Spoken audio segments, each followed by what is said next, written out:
Welcome to Xtreme DIY, brought to you by 80/20. For today's episode, let's look at an application that's perfect for all year round. A fully customizable wood rack.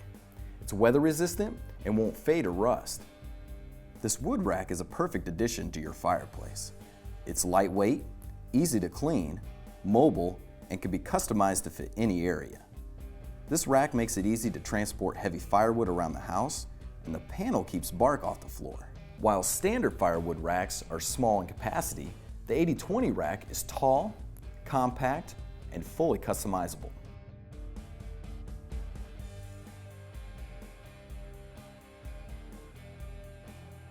Before we begin, we want to point out that this video is a general overview on the assembly steps on how to build this solution.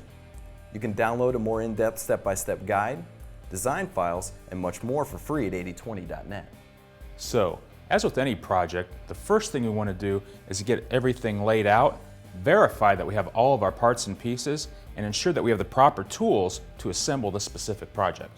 For this build, we're going to use two different wrenches. We're going to use a 1/4 wrench and a 3/16 hex wrench. When it comes to building the wood rack, the assembly is fairly simple. The first thing we'll do is build our base with our panel and uprights. Next, we'll attach our casters. And lastly, we'll finish it off with our cross supports. So for this build, our fastening method of choice is the end fastener. The end fastener makes it quick and easy to line up our bars, eliminating the hassle of measuring and lining up our distances. We went ahead and preloaded all of our bars with our end fasteners. To do this, we simply took our bolt and dropped it through the wing clip. We then threaded them onto our profile, making sure not to tighten them down all the way. Now to build our base, we're going to start with a basic U shape. Now as you can see, we started with two 15/30 profiles and lined them up with our first upright using our aligner grooves. Now when we're installing our uprights, we want to make sure that our top access holes are all facing in the same direction. This is going to allow us to install our top cross supports later on. Now we're going to duplicate this process 2 more times to complete our U shape, then we'll be ready to slide in our panel. This diamond plate panel is thin enough to slide inside of the T-slot, yet durable enough to support the weight of the firewood without bowing or breaking. It will also help catch any loose bark, making cleanup easy.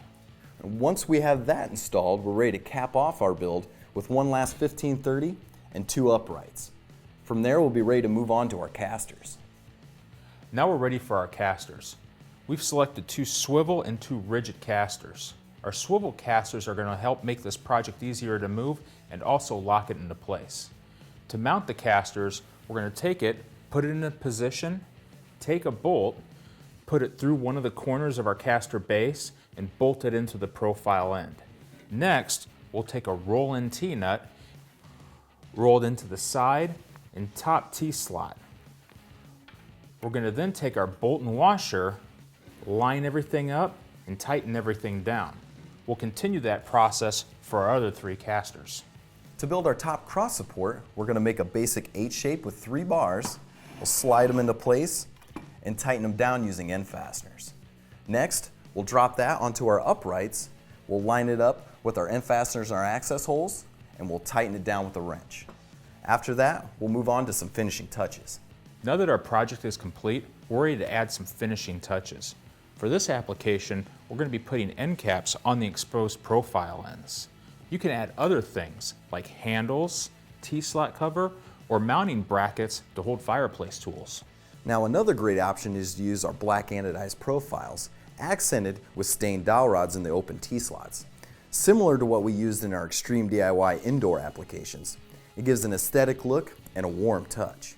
Well, that completes our firewood rack. Now to download a bill of materials, the project plan, and other useful tools on this project, please visit 8020.net. Now we hope you've enjoyed this segment of 80/20's Xtreme DIY, and we look forward to seeing you again next time. But until then, thanks for watching, and as always, make it a great day.